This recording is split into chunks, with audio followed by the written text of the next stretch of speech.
Cybersecurity expert Clay Perrick discusses secret machine testing and says, in quotes, there will be more videos released. Remember this guy, this freaking hero who testified in the Arizona lawsuit, Kerry's Arizona lawsuit?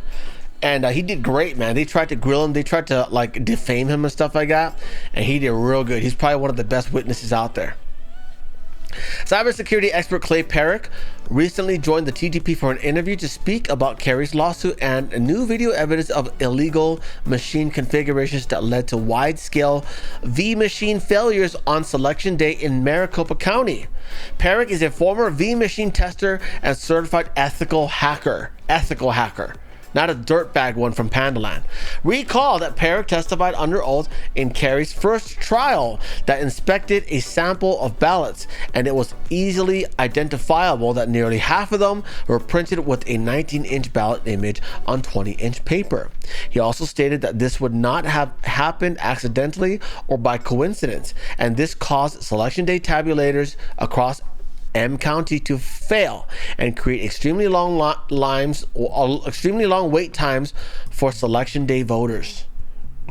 We discussed this testimony and the opposing testimony by M County Selection Director Scott Jarrett, who possibly perjured himself by lying about a ballot printer setting that caused tabulation failures and disenfranchised thousands of Selection Day voters.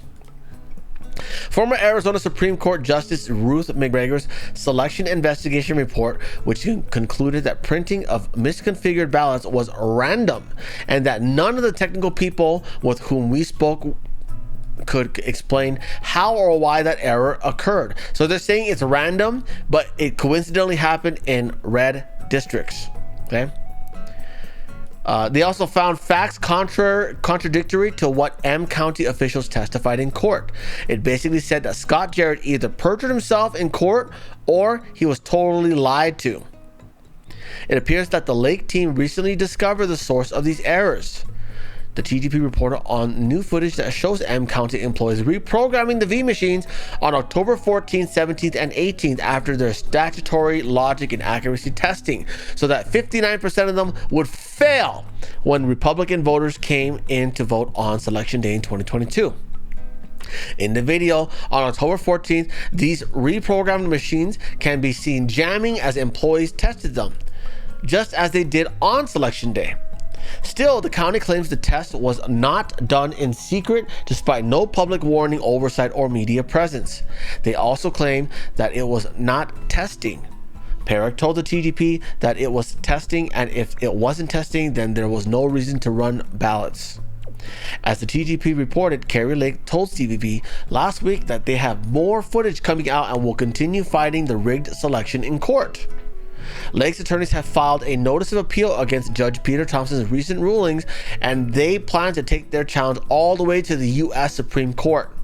This is why Katie Hobbs is terrified of questions about the selection she oversaw as Secretary of State and rigged to be inserted into the governor's office. Last week, Hobbs ducked questions from the Gateway Pundit about the machine failures on Selection Day and fraudulent signature verification, calling them conspiracy theories and claiming that it is not in her jurisdiction despite her role in the election as Chief Elections Officer for the state. According to the Arizona Secretary of State's website, as part of Elections Administration's, the office certifies voting devices, election results, candidates, and measures to the ballot, as well as the results of statewide elections. Katie Hobbs certified the voting equipment despite fraudulent testing that was conducted and changes to the firmware. Katie Hobbs certified the voting equipment despite fraudulent testing that was conducted and changes to the firmware. As revealed by new evidence and footage, none of the 446 vote center tabulators used on Selection Day were tested by the Secretary of State or M County during logic and accuracy testing on October 11th. A test using only 5 tabulators that were not used on Selection Day was the only metric to ensure all Selection Day ballots could be cast, counted, and reported accurately. They ignored 446 vote center tabulators that were used in this selection. They had the wrong programming on them, which means they were misconfigured. The Arizona Selection Procedures Manual requires counties to test all of the county's deployable voting equipment. Request that all central count equipment be made available for the LNA test, the logic and accuracy test, to randomly select a sample of equipment to test. It also requires election officials to utilize the actual election program for election day, not a copy. When the county reprogrammed the machines after logic and accuracy testing, they violated the law. The Elections Procedure Manual does allow retesting. However, the EPM states retesting may continue during the early voting period and through the day prior to the election, and requires public notice to be made. Additionally, as TGP reported, Brian Lupa reported the tabulators had the wrong database and machines' behavioral settings loaded, which caused warnings and mismatches to be displayed throughout Maricopa County's tabulators. Perrick said, in quotes, "The only way that could be is if the expected program had been modified or changed." The TGP correspondent Jordan Conderson discussed the newly discovered evidence of secret machine testing and reconfigurations that was dismissed before Lake's second trial last month.